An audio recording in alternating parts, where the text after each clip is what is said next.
Everyone, you're welcome to Black Female Entrepreneur Greenwich.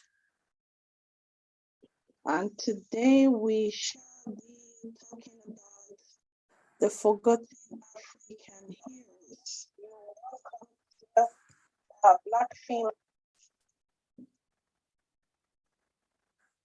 Forgotten African Heroes. I hope you're able to join us. I'll be actually inviting our guest speaker.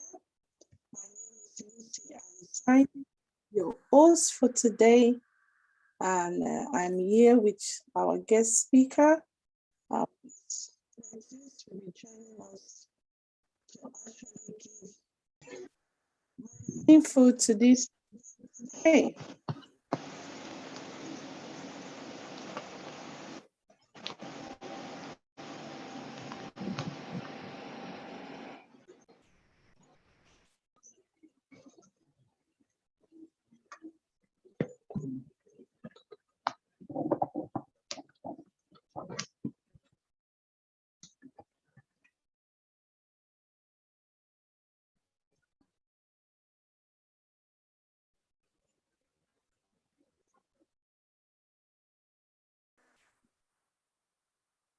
Hello. Hello, can you hear me? I can hear you loud and clear. Can you hear me?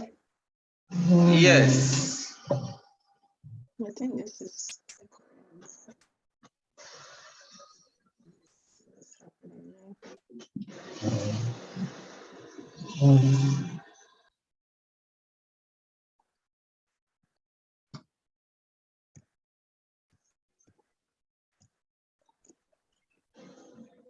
Mr. Curtis, you're welcome to our event today. Hello. I think your something is going back.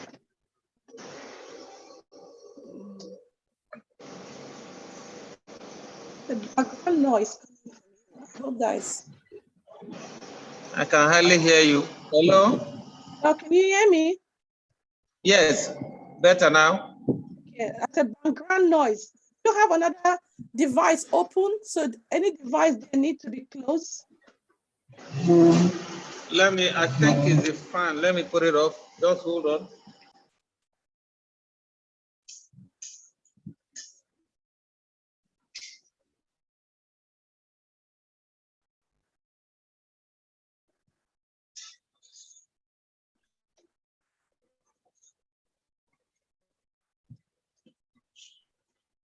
Is it better? It's better. Yes, better now. All right. Sorry about that. Mm-hmm.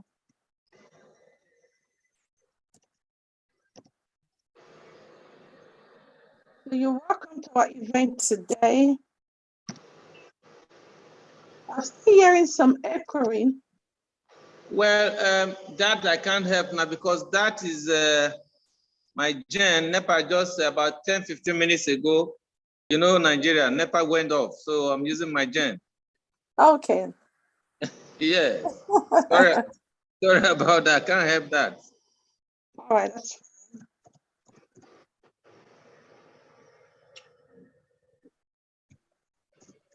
So it's a beautiful evening. So how are we going to make? Do I shoot or you? So I'll introduce you very soon. I beg your pardon? Okay. Just give me 1 second. I'm gonna introduce you soon.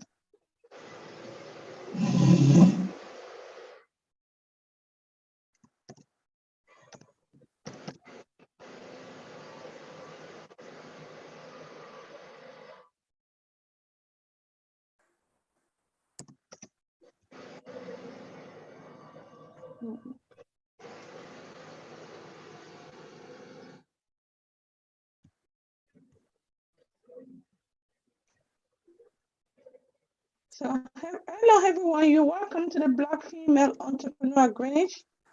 Today we shall be talking about the forgotten African soldiers who fought during the World War.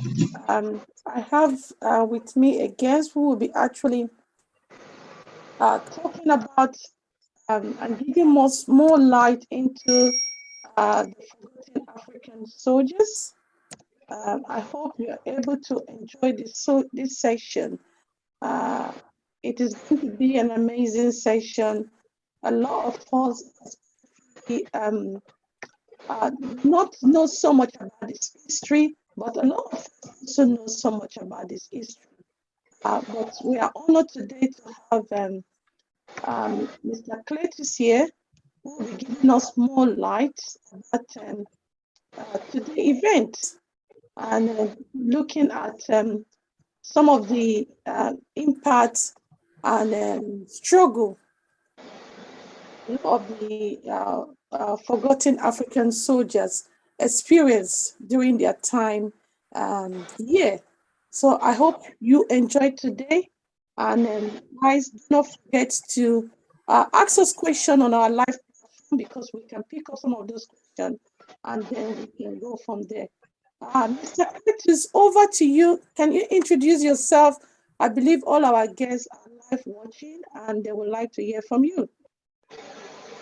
Thank you, Lucy, and a beautiful evening to you. My name is Cletus Chukuma. I'm a broadcast journalist, and I am speaking from Lagos. Well, we have touched this topic before, forgetting African soldiers who fought in World War I and World War II. But can you ever exhaust this topic? The answer is no.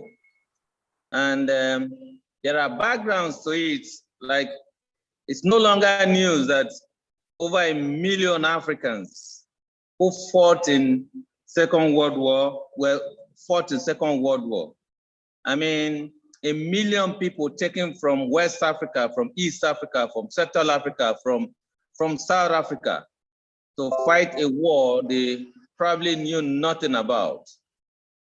It is also no news that these men were forced into recruitment. In other words, they did not go into this war to become soldiers voluntarily.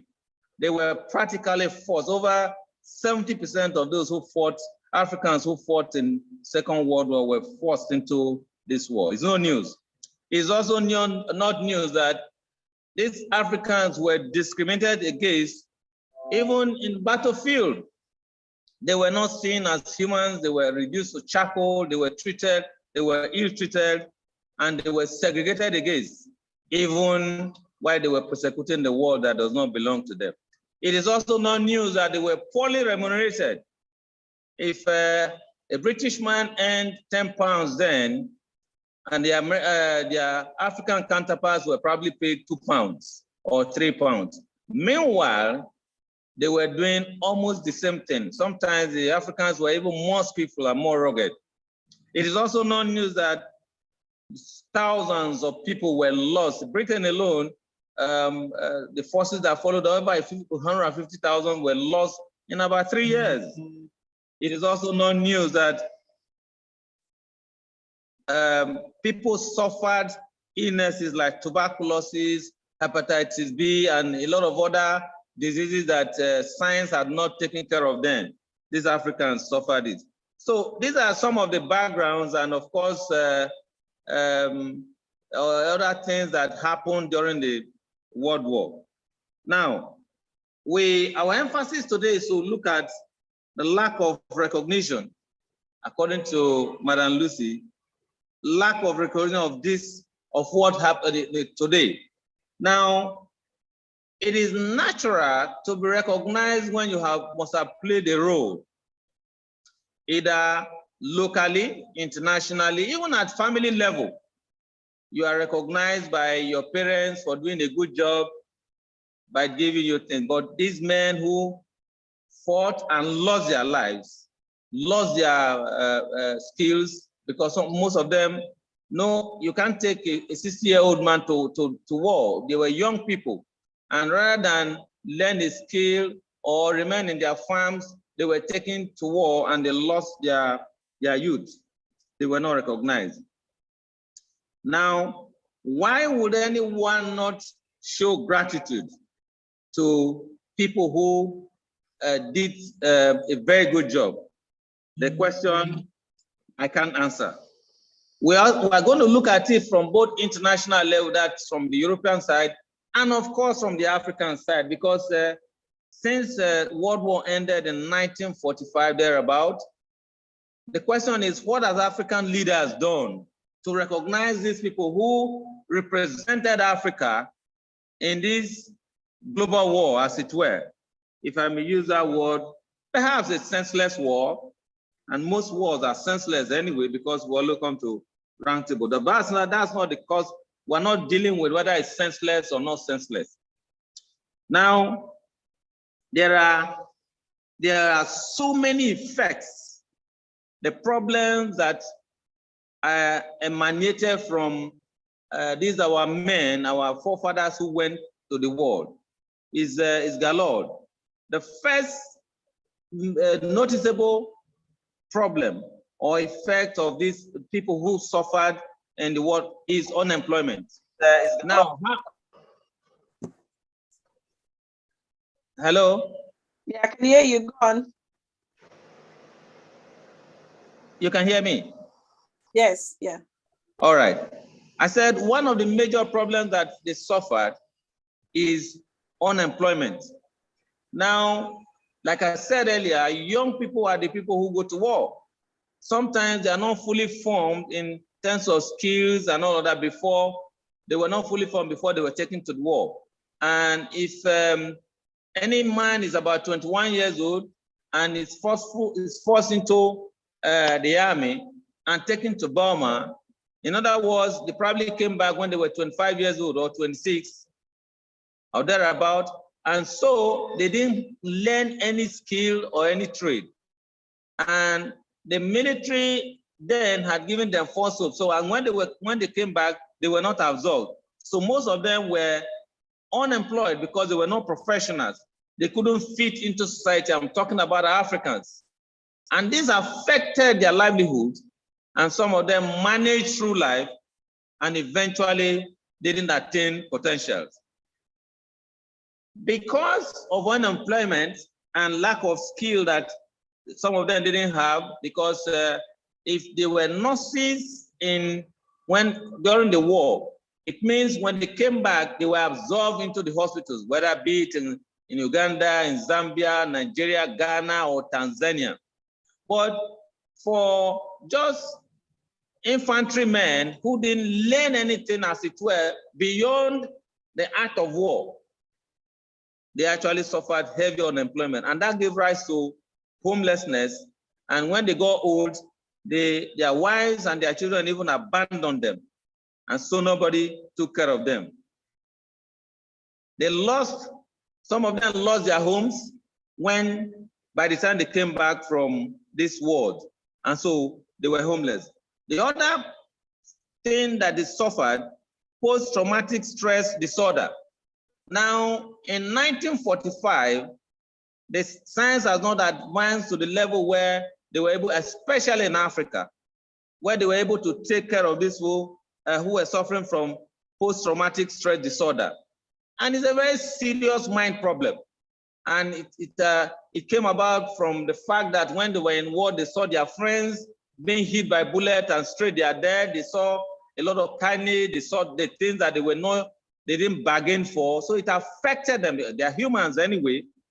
So when they came back to Africa, especially sub-Saharan Africa, this post-traumatic stress disorder destroyed a lot of lives and nobody cared for them. They became, the department, the department to handle that, like I said, did not exist fully in Africa. And so these young men that came back were just almost vegetables. Then you have the difficulty of getting benefits from either Europe or African leaders. And sometimes you wonder why they were actually abandoned.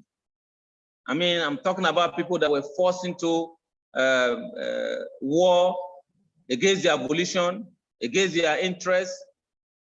And both Europe and Africa abandoned them. It's actually a tragedy. For me, it's a cardinal sin to their personality. But that was what happened. Now, why the issue is, why were they abandoned? I cannot answer, but I can tell you a story. I have two uncles. I've always give the example, vivid example. Luckily for one of my uncles, when he was in Burma, he was trained as a nurse. So when he came back to Nigeria, it was easy for him to be absorbed into the medical industry. And he rose to become a senior personnel in nursing. But my other uncle was a driver, so he drove also. But there are people who didn't have that kind of either the skill of driving or being a nurse or engineering or whatever. So like I said, they are just purely military guys. Act of war, that's all they know. And when they're back, no more war. So they are just useless. They are on the streets smoking Indian hemp and no decent life. There were more problems because of hard labor. I mean, hardship. Some of them went blind. I can tell you that those, my two uncles, because immediately they retired and their children were all away from my place, two of them went blind. And for an old man to be blind and nobody to take care of them, sometimes they have their breakfast at 1 p.m. because there's no food actually. And if you see the kind of food they were exposed to at their age, you will cry. Not enough to give them nutrients and give them immunity. So having 3 square meals was big luxury for most of them. And even if you are going to have a meal a day, it's not going to be rich, it's not going to be balanced. Anything goes. That's what these men went through at old age. So being blind also limited them in such a way that they couldn't fend for themselves, and people abandoned them, and a lot of things. It's very pathetic actually when I am not speaking of what I read in books. I am speaking of what I experienced myself, because each time I went visiting to my place from Lagos, I visited them and I would just drop little amount of money, and their situation was very pathetic. Sometimes the place is smelling because nobody to take care of them and all of that. These are people who fought in Second World War and the First World War. And they were living, they lived in poor, very poor environment, dirty, unkept, nobody to take care of them. And of course, some of them were abandoned because of the kind of situation they were going to. And sadly, most of them died miserably. What do I mean by that? These war veterans, because they were abandoned, because they didn't have the money, they died like chicken.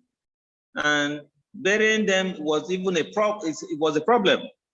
And you start wondering, I thought these were great men, that these were people who went to defend their father's territorial integrity. These are people who went to defend the world from some people standing up and saying they want to take over the entire world. Why did the world not take care of them? Why?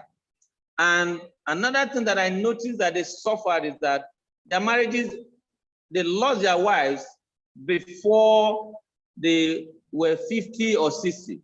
Reason, if you can't take care of your family, you are likely to have issues. I mean, love is good. Love without money can be very, very stressful. And they went through it. So they lost their wives. And for a man who is about 50 or 60 to lose his wife, you know the kind of issues that they will go through. Then some had emotional problems, mind problems.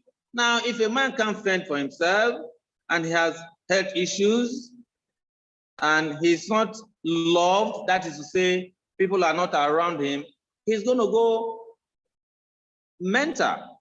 He will lose his mind. Even people who have people around them who love them are losing their mind in Europe. I mean, the statistics in Europe of people who have depression is scary. And Europe is where you have almost everything at their fingertips. So we have a lot of these war veterans who became demented, they suffer dementia, they suffer mental problem, not because they had the sign to have, but because of the hardship that their life they went through because of their exposure to the war. Now, it's not a good picture. I am speaking for African war veterans. From West Africa to East Africa is the same story. It's the same story. And they depreciated very fast. And most of them were completely abandoned at old age. Completely abandoned. So there are so many problems that it's not directly, but indirectly from the war that they went to, because if they were in their farms, if they were they left them to learn whatever Africans were learning and all that, they would have had a good life. I mean, there are so many farmers that died, very comfortable people, because they farmed until they were old and they had their families, they had their wives intact, unlike these people who went to war and they were never taken care of. Then the issue is for them to have been left without being recognized. Are there repercussions either to the African heads of states or to Europe as a whole? Of course there are. There are. And I want to look at some demerits of lack of appreciation. Some effects, negative effects of lack of appreciation. And now it can be found in individuals and also can be found in the nation.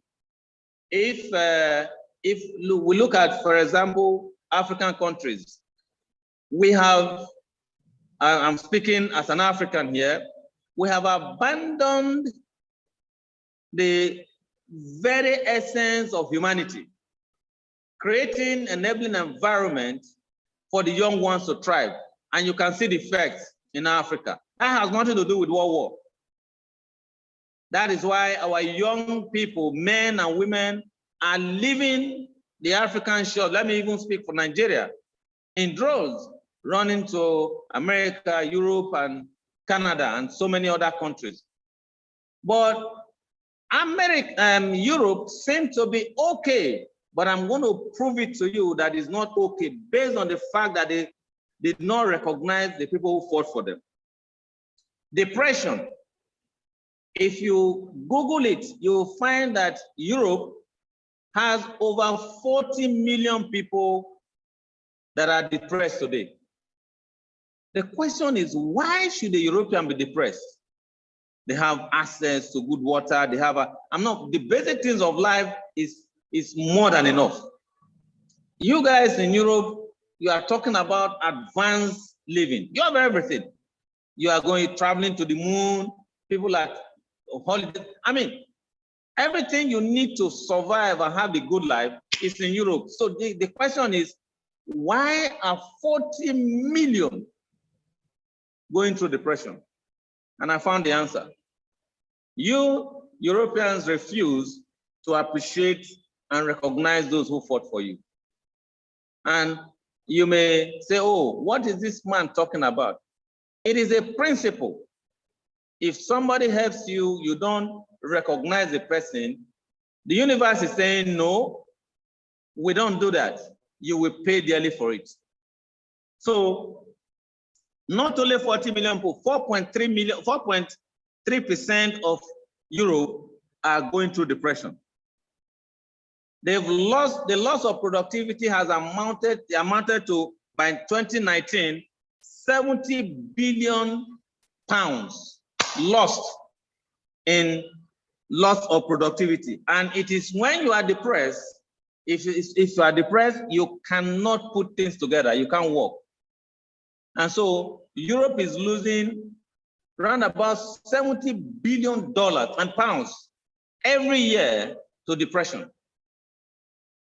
And like I said before, if there is any place where depression should be ravaging, I'm not saying it's not, it should be Africa, because there's every reason for Africans to be depressed.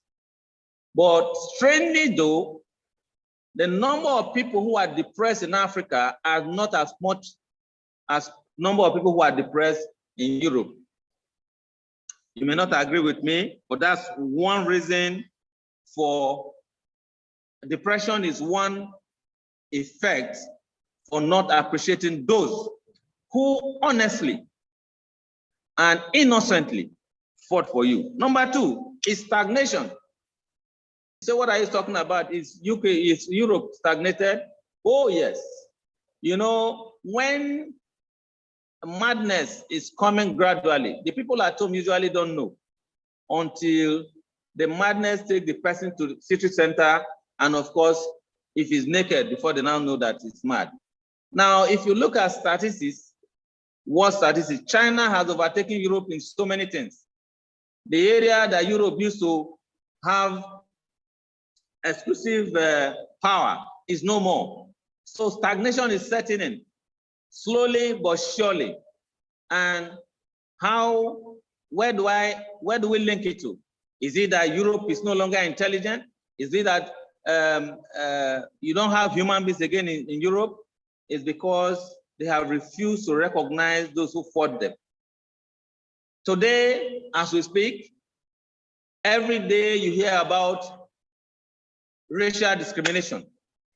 And these are people who are telling us, oh, it's not proper anymore and all of that. They will come in the afternoon to tell us that it's not proper, but at night, they will still say you are a black person, you are not a human being. So they've not recognized those who fought for them, and that's why stagnation is setting in. The other thing, number three, is confusion. You say, how is Europe confused?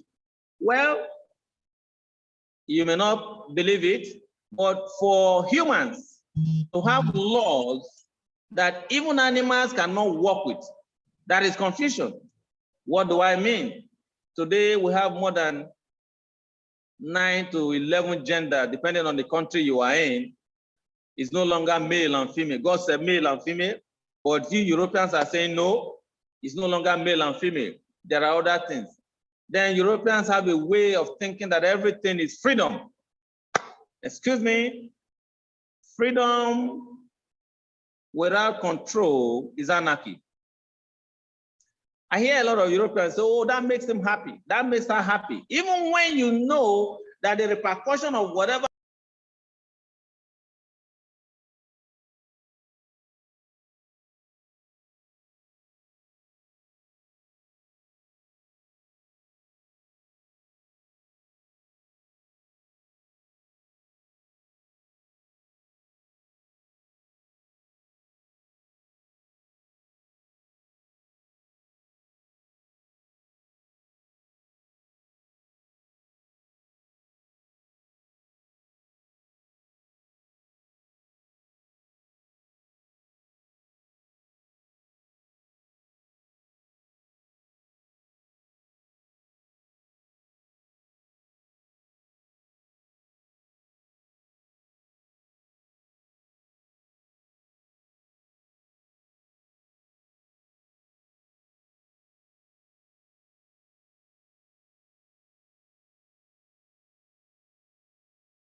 I don't think we are hearing you.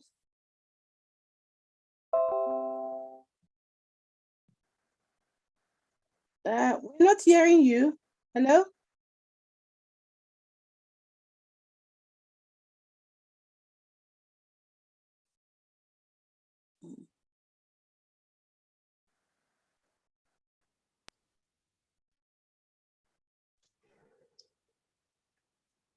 Hello? Okay, yeah, we can hear. Yeah, good.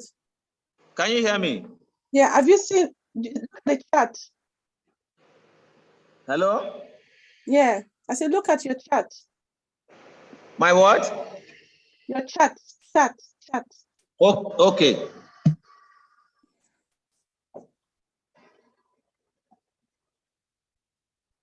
I think Mr. Clet is breaking, so we'll be waiting for him to come back.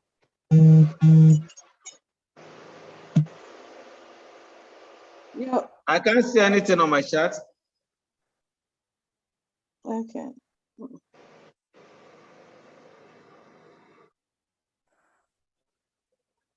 Your camera has gone off.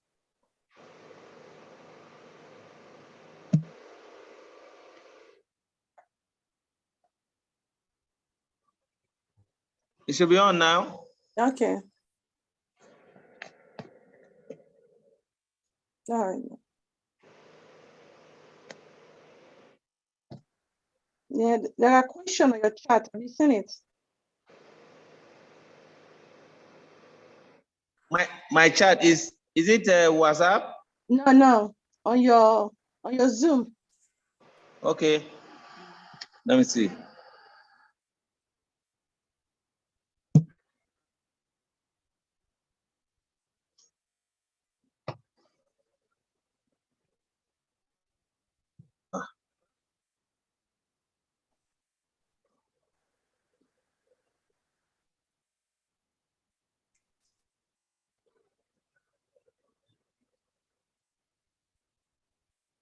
Okay. All right then. All right. Okay. I've seen it. Okay.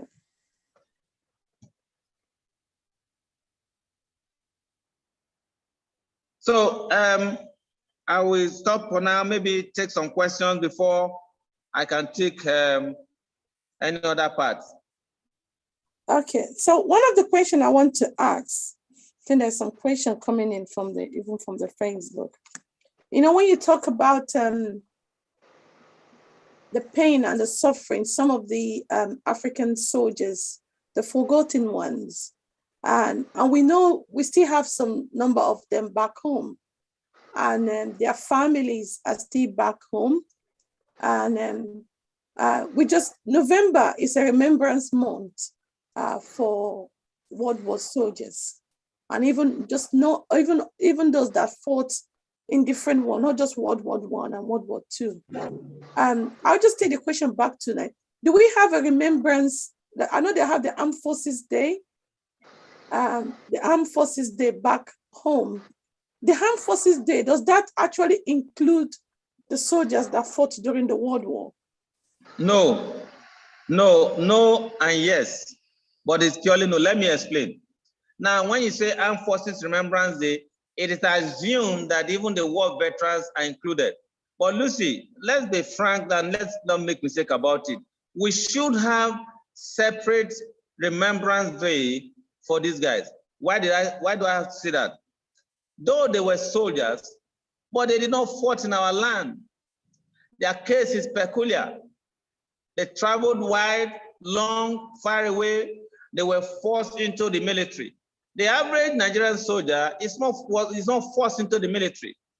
In fact, when I was a young man, we looked forward to enlisting at the NDA in Kaduna. It was very competitive. So we joined Nigerian military voluntarily. But the British arrested or forced people into the army to go and fight in the Second World War. So they are not the same thing. We should, I believe, I strongly suggest that we should have that excluded, outside the normal Armed Forces Remembrance Day. It should be for war veterans.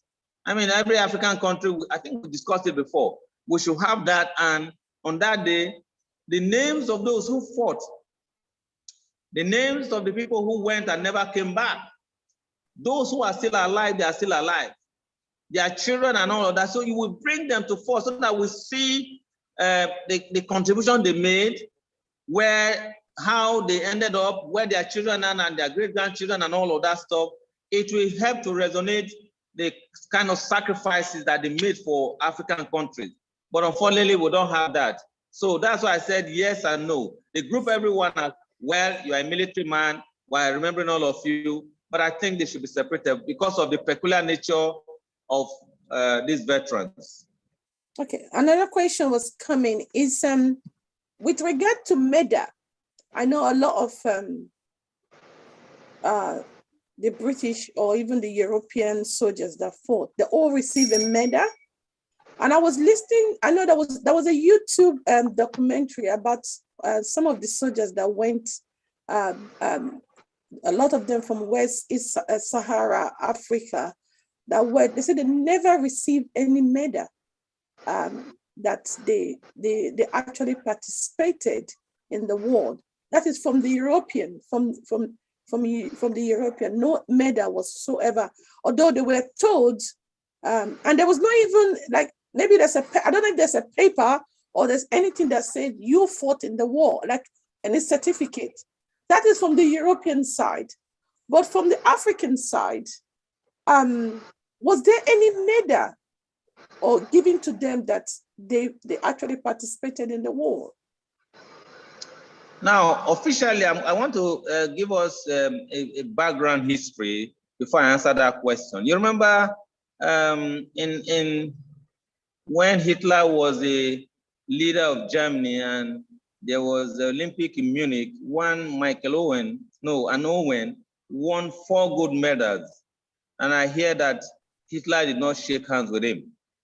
So you can imagine the magnitude of that. A young man came from America, because he's a black guy, he won 4 gold medals, the first of his kind. But he was not, they did not the president of Germany did not shake hands with him because he's not. So as I said earlier, there was heavy racial discrimination against these black guys. How can you give medal to somebody you think is not human? So they didn't receive any medal from the Europeans. Even if they had performed at class, outshine their European counterparts, they were not given any medal because they were discriminated against. So you can't get a medal. Coming back to our country, this is on the lighter mood. Sometimes some of those veterans, when they were in their 90s, only in their 60s, 70s and 80s, and getting to 90s, they would just put on whatever medal they put and say, because I went to World War. Nobody gave it to them. They created it and put it on their neck as consolation. I saw that myself. They will be calling them, "Oh soldier, oh soldier." No medals for them. So there was not even from Africa, none of African government actually gave. No, not that I know. Not that I know. I mean, Lucy, you are advanced, you read, I know. Have you ever watched where African leaders are decorating people who went to World War? I haven't seen any. I haven't. I'm not saying that there is no, I haven't seen any, and I'm this advanced, so, and I'm a journalist. I haven't seen any, my dear sister. This is really mine. It's like somebody going to the for anything you do without recognition or even a certificate, just like you going to the college or uni, or in fact peacekeeping, or going to fight war for everybody to have peace. And no, I know there's still some soldier that still gets like, I know my dad is a military man, and I remember how they struggled to even have you know, after they retired, to have their, what's they call it, their pension, you know. Okay. Yeah. So this is he didn't fought in the World War. Yes. He actually he was trained in Europe. He was trained in UK. He was trained in Portland. He was trained in Liverpool, and spent majority of his time, like even him, not even going to the war, but he trained the year and supported the army here. They went through different cruise ship across the coastline. I remember none of us was, my daddy was never around when they give back to all of us. He was he's overseas. And only that is a trauma for him, you know, not even having time spent with his family. And then coming back after going to serve and representing your country, or being there as a soldier, being recruited to support the army, because he was a naval engineer, supported the army with their ship while they were going on their coastline or wherever they're going to, and they struggle to get your pension. Then talk more of someone that went to war, you know. You have just said it. Yeah, go to you a war zone, yes. Face all sorts of trauma, and you know, dead body. You don't even know if you're going to come back. The sun, the post-trauma PSTD that will actually affect you, and no matter. And then I'm coming to the financial bit. Not even like what's they call it? Payment, like a reimbursement, because a lot of them came back damaged. They can't get a job. So no support whatsoever. Because before they went to the war, they didn't have any skills, and they were just trained in the act of war. Well, your father's example is a very good example. If a man like that can struggle for his pension, imagine someone that went for Second World War and it ended in 1945. If Nigerian government is not taking care of their recent retirees, how can they remember the man that went to war? So it's actually double tragedy for them. Forgotten by Europeans who contributed them to the war, and forgotten by whole government who were supposed to remember them if anyone forgot them. So that's why I said earlier that I don't know why the world has to do that to them. I don't know why. They were a wasted generation of Africans. So we're going to come back to, I know there was an issue raised about racism. This is something that still go on every day in our everyday life. And as a Black person, this is something either unconscious bias, either xenophobic in any form. And I keep saying, racism does not just happen to just either a white person doing it to a Black person. We have this Black upon Black racism. And this is where our country come in, is it? And I see them all the time coming to Commonwealth summits, going to ECOMOG summits.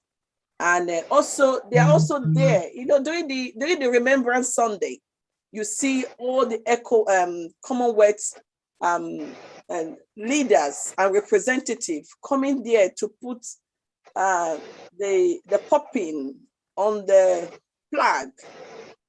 And one thing that actually baffled me, that when you go to where the flag is, there is no mention of the countries that take part. They just put one, that is a memorial, and they just put Africa.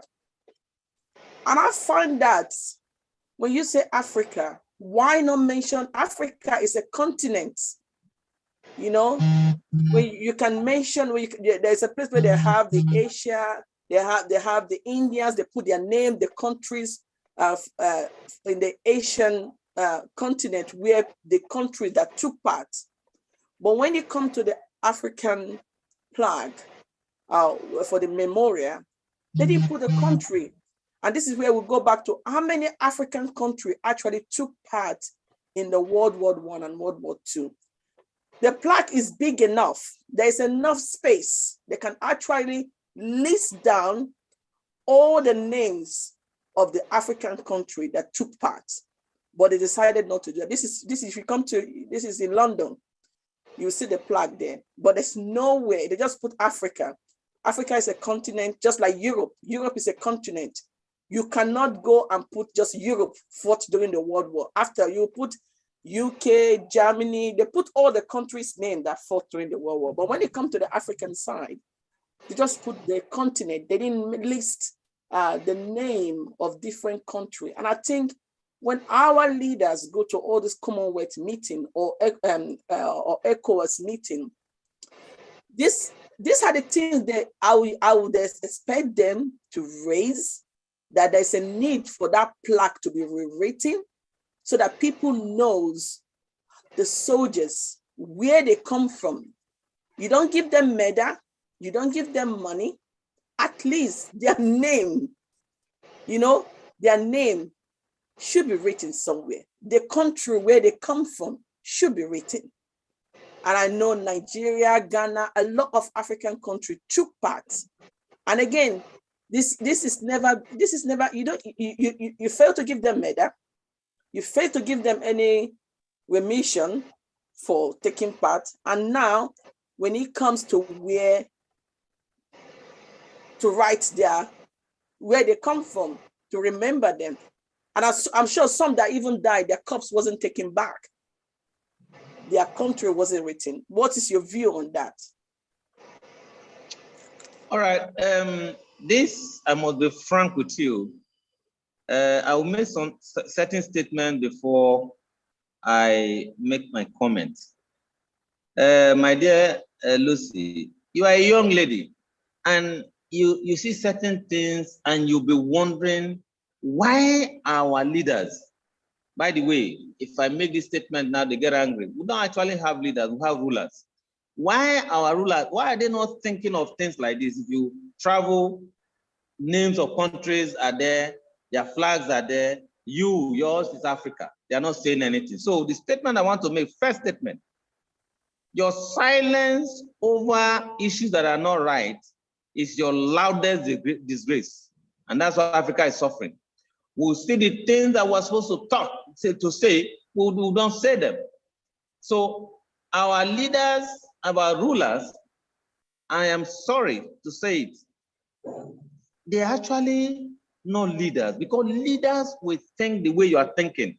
Why is it not here? So if we are 70 countries in Africa, 50-something countries in Africa, we come together to say, we demand that our name should be written here. It will be done. So because you don't have people who understand some of these things, you just take your ESTA code as the president, you go back, you are now the #1 citizen of that country, that's it. So it's a mentality problem, and it is a selfish interest syndrome. They are not looking beyond, they are coming to that event for 4 or 5 days, they just eat good food, sleep in good hotels, and they go back.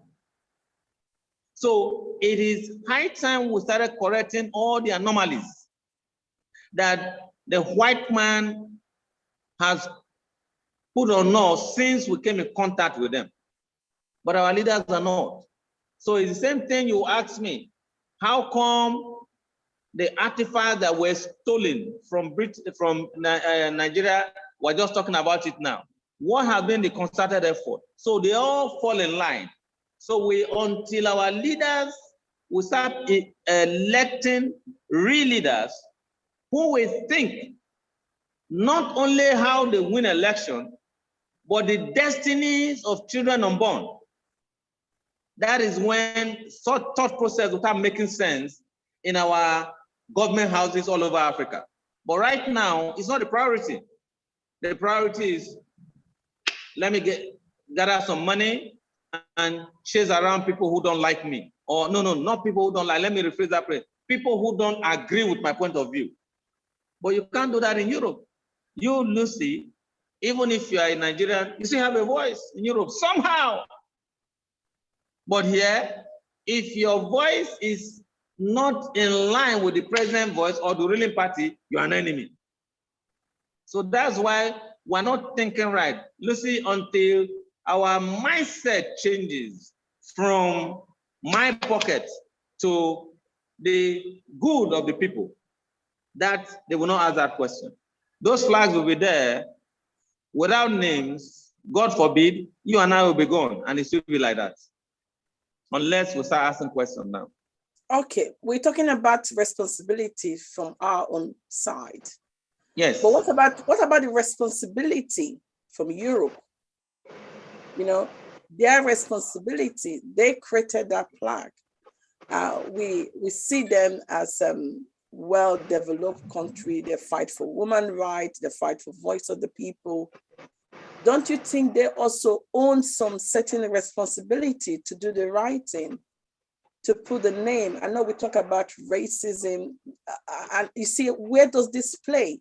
Is it that most of the time what we do is not being seen? I'm trying to get the word, the correct word to use here. A very sensitive issue. Is it that whatever contribution we made is seen as yes, we're supposed to do that, even though you're supposed to do that. I felt they also own some certain responsibility to do that. Because if they can do that to every other country that took part, why is it that when it comes to the African continent or to the Black community, they choose not to do it? Don't they own certain responsibility in that area? Okay, when you talk about responsibility, Lucy, you demand responsibility from a man who sees you as a human being. I am sorry, this is deep. Again, I like to go back to history because I'm a student of history. There was a young man called Martin Luther King Jr. that rose up and started preaching equality, but never preached violence. But because he was making inroad into sensitizing Black Americans who have been reduced to shackle as non-human beings, they killed him. He was murdered before he was 40 years old. That mentality has not left the white man. So you demand responsibility from a man who sees you as a man and respects you. How can you demand responsibility for a man who does not like you, even to today, to now recognize you? You have to fight for it. What we're talking about, my dear Lucy, it's like a buffet. It's not a dinner. You have to go for buffet. A dinner, you are served. You sit on your table, and the waiters will bring the food to you. But for a buffet, you go for it. You have to demand it. You have to ask for it. You have to fight for it because it is domiciled in the domain of a man who does not see you, or a group who does not see you as human beings. Until we do that, they are not going to give it to us. No, they won't put it. Let me ask you a question. You have asked me, but let me return the question. Are you saying that the European does not know that you have to recognize a man that works? They know. They know more than that. Are you saying that the Europeans does not know that some Africans have contributed? They do know. So why are they not recognizing? Are you saying the same Europeans who say all humans are equal and all, they wrote all that? So why are they not giving it to you? Even though they wrote it that all humans are equal, they are referring to certain kind of people. Maybe Europeans and Africans, Americans, not you Black people. I'm sorry, that's the truth. Now, does that mean that every white person actually does not recognize Black people as human beings? No, that's far from it. But the generality of the people, yes. That's why a Black man will score a goal, they will throw banana at him in a football match. That's why a Nigerian chap will miss a penalty, they say, go back to your country. Because they have not actually accepted us fully. It is half measure. You are in UK. I'm sure you must have experienced one thing or the other. When you come around, they just see you as a black woman, and that's all. Even when you are doing great things. So you cannot expect them to do it. They know that they have to do it, but they will not do it because they don't see you as humans. Tough statement, but that's true. This is really sad, and because every time this topic, this issue, maybe because I'm from a military, I'm a daughter of a military man, and I see my dad. I can remember when they're doing the armed forces. I remember one time we were watching it on TV, and he was standing it was raining heavily, and he was standing with his uniform, at ease, no movement, no shaking, and I just imagine those soldiers, this war, I think the World War I, World War II run for a very long time. And I believe in between that time, there's rain, there's cold, there's all sorts of no time to bathe. And then they move out. They are in a different continent. Africa is hot. Then you come to a different continent that is cold, that the weather changes. The food is not the food that you know how to eat. It's a complete different food. And, with all these challenges that they go through, every time it comes to that remembrance time, and I don't see them, not even saying, it's a whole month. It's a whole month. I know they have a particular Sunday for it, but it's a whole month. There's no single activity. There's no single thing to say. No, even in school, it's not being taught. I remember my daughter coming home to tell me that my teachers said the Africans did not fight during the World War. And I said, I was so upset. And although my daughter said, Mommy, don't go, Mommy, don't write. If not for my daughter, honestly, if I storm that school, I'm telling you, they're going to be in trouble. I was so really upset that a history teacher will actually tell their students. I don't know if the teacher did not know, or the teacher just decided to scope that side of the history. And you're teaching people in school, saying that the African soldiers or the Caribbean soldiers did not fight during the World War. And I also remember my son telling them that my great-great-uncle fought in the World War. He said, my mom told me that the uncle fought in the World War. And the teacher said to him, no, that cannot be. That cannot be. This is really so, how that feels for those child. When I was telling my kids, I was showing them, because I happen to have a picture of my daddy's medal, and I was showing them, and I was telling them the history, and I was also telling them the stories about your great uncle that from our village actually fought in the World War. My children they were saying, is it true? Is it true? So, the pride in them, and for you to teach in school that never happened. You never see them talking about it in school in Europe. I don't know if even in Africa, if they even talk about it in school as a topic. It's just... Okay. Let me tell you why your daughter was told that Africans did not fight World War. There is what we call a single story in history. And that's what Europe has used over time.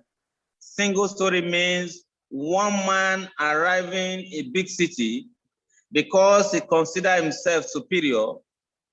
He takes one side of what he experienced and tells the story the way he wants, not what the other people are saying. Europeans have told this single story for over 700 years. And it is a crime against God to tell single story. What do I mean by that? They will not allow you to say anything. If not that you are lucid and you know that millions of Africans fought, and even if they read it, they will say, no, Africans did not fight. Because in their mind, you are not a human being. How can you fight war? So it's a single story they've been telling. The same single story that they told, that they never told anyone in Belgium, that their people kill people in Africa. No, they don't tell them. Germany does not tell anyone that in Namibia, they destroyed human beings, that they raped women. Germany doesn't tell their children that. No, they will tell them how local and how bush Africans are, but they don't tell their own story. British people will not say, we looted the wealth of Africa. No, they won't say that. They will come up with a single story that is not true to justify their actions, like the invasion of Benin in 1897.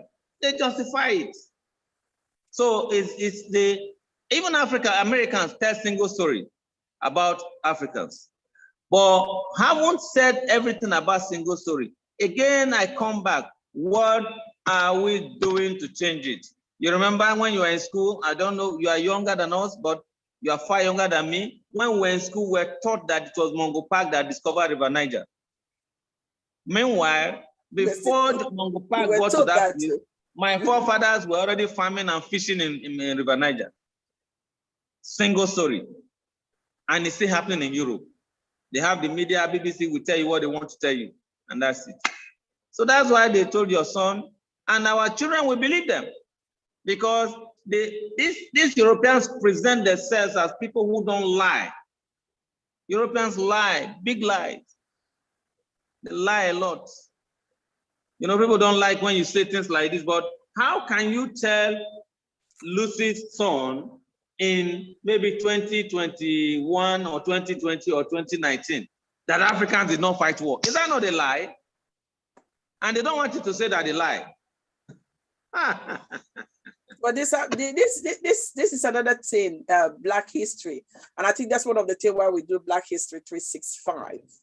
And again, it's responsibility of us as parents, because it's not because I taught my kids.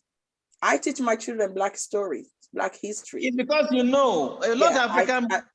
I spend a lot... Sorry to cut you short. A lot of Nigerians and Africans who are in Europe with you believe the single story of the European. So they don't even know any better. They tell their children that it's true. Africans did not do that. Africans are poor. Africans are, that's why we're here. So they tell single story. They will not tell them that the first Dutch that arrived in Benin found Benin to be more advanced than Dutch.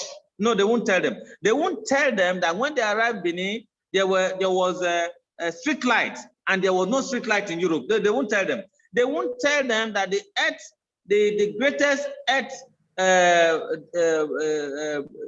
war that was dog is in Benin. They won't tell them. 10,000 miles, longer than that of China. They won't tell them all this, because you want to present a Black man that you think you have told them that is foolish, that he can't do anything for himself, as a good person. In fact, Alpha Dopa that arrived Benin before any other place said the Benin architecture was advanced and the streets were well paved. So we're organized. They won't tell such stories. No, you won't see it. It's costing go so much. Very interesting. Very interesting. It's I think like what you said, we need to spend time and educate ourselves. And I keep saying, I think information is power. Spend time and get yourself informed. Spend time and understand your story. Spend time and know your culture.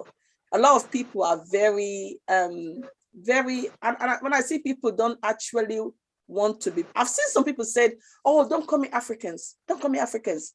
Oh, don't call me Nigeria. Oh, don't call me Ghana. Oh, I don't want to, I don't want to be, you know, and I said to them, I said, your identity is your culture. Your identity is your heritage. And if you're not proud of your culture or your identity, how can you be proud of yourself? How can you present yourself? How can you be confident in speaking, in communicating, in selling, even as a business person, in selling or doing anything in life? And that is why most of the time when we go to places, we feel timid. I've seen a lot of Black people, they go to places. Yes. They feel very timid. Even when people try to manipulate you or try to put you down or try to use this sophisticated English or whatever content to actually put you down, because you are not proud of who you are, your identity, your culture, of how you speak, how you look, then you feel very inferior to respond. I am telling you, I don't care whatever way you want to speak your English or how you want to write it. If you put me down, I put you down. I'm telling you, if I have to say it in pidgin English, I'll say it in pidgin English. I'm telling you, I'm not going to waste my time trying to look for better English to this, because English is my second language. My first language is my native language. And after my native language, then come pidgin. If I cannot say it because you cannot even speak my language, at least I'm trying. I can speak yours fluently because I study in that language. But if you try to put me down in that way, I will be because I'm so proud of myself. I'm happy. I know some people will say, oh, I don't want to be called Nigeria. Honestly, if I come back to this life again, I want to be Nigeria. I'm proud. I'm happy to be Nigeria and ever Nigeria for life. And I will say, and I keep saying to my children, you need to be comfortable with how you look like, because that helps you to be able to be confident in speaking and also responding when people try to say something that is not right. And I feel sorry for those that are not proud of their culture of their identity. I really feel sorry for them, because that has led to their downfall, a lot of them. Yes, we have to. Lucy, when I look at you, I see a woman, a very confident woman. Why? You are not crazy about long hair. Your costume is always African. Your background is African. So you don't have identity crisis. Now, there are two major issues that you just raised. Those people who say, don't come in Nigeria and all of that, they have low self-esteem. They don't like themselves. And when you have low self-esteem, you can never be proud of yourself. You can't be bold. Then the other thing is identity crisis. They don't know where to belong. That's why they say, don't call me African. Meanwhile, as long as you're a Black man, you're an African. Peter Tosh said that. So now you are saying, if there's next word, you come as a Nigerian. That is it. Nobody can put you down. You've just said it. If I can't speak English like the Queen, why are you criticizing me? Why are you criticizing? Can the Queen speak my language? So these are the things that you have picked up as a real person. You don't know. That's why you are successful. That's why you're doing what you are doing. That's why you're projecting African culture and heritage. Others think that everything African is useless. So keep up the good work. You can't help those people. The only way you can help them is say, Father, open their eyes. You can't convince them because they want to wear Pierre Cardin, they want to wear Giorgio, they want to wear all those kind of. But you just come with your rapper and you are better than all of them, and you are doing more things than they're doing because you have identified that this is who I am, and you can't change me, and I'm original, and you can't touch that. White people want to look like you. They say this is an African woman, so proud of this. But others think, oh, this is a bush woman, and you are getting everything that you wanted. So it's a mind thing. You already have it. Your father gave it to you. Your mother gave it to you. Your father may not have been richer than their parents, but they don't just have it. They cannot return to this country. They say Nigeria is fucked. That's what they use. Excuse my language. But there is every good thing in Nigeria. The reason why you are succeeding is because you have carried Nigeria to UK, and it's unique. Those people want to be UK, and they cannot be. Well, it's 18 minutes past. Yeah, that's it. We're gonna call the cutting off. Yeah. And there was something you said, and I know that will be one of our topic coming back in 2022. God spare our life. The Benin Bronze, the Benin Kingdom. Yes. My children love that story. I think we watch it on Netflix. What's they call it? Oba Ovoronwe. Yes. The Benin Kingdom. you know. Yes. And there's one significant thing I love about Benin. Those of you that have not been there, as much as we want to, Christianity has come, but you still find the original Africa in Benin. Yes. You will see, you see the shrine, you see the Oba Palace, you see the market, you see the dressing. They still keep the identity. Yes. And like what you say, identity crisis. A lot of us, our problem is identity crisis. Yes. Even sometimes I discuss with my children. I said, my oldest son, I said, you're trying to figure out who you are. You are not African, even though you're British. But don't forget, before you become British, you are an African. You have your heritage. And it is only when you start identifying that this is your heritage, then you will start accepting any other things that come to you. Then you start becoming successful. Then you start becoming self-content. You start accepting whatever comes your way and actually be proud and be successful in what you do. I think, thank you very much, Mr. Cletus, for being here today. It has been an amazing time having a conversation with you. Some people watching today might not agree with our view, and that is it's okay. We've taken all your points on board, but we are in the freedom of that's our fundamental human right, freedom of speech. What we're saying today is not something that has not happened or has not been said before, but it is important sometimes for us to refresh our memory about what is important to do, and when things are right to do, it needs to be done well. So thank you all our viewers, and also thank you, Mr. Cletus, for spending your time and even going over the time to talk about this most important. And we say big salute. I will do it the African way. We're going to do 3 bosa to all our fallen heroes, to our soldiers who are fought during the World War I, World War II. Bosa, and bosa. All right. Good night. Thank you very much. Good night. Bye. Wow. Guys, we will be back again on the title. Cletus will be there again doing the same justice to our topic today. I hope you all have a great day.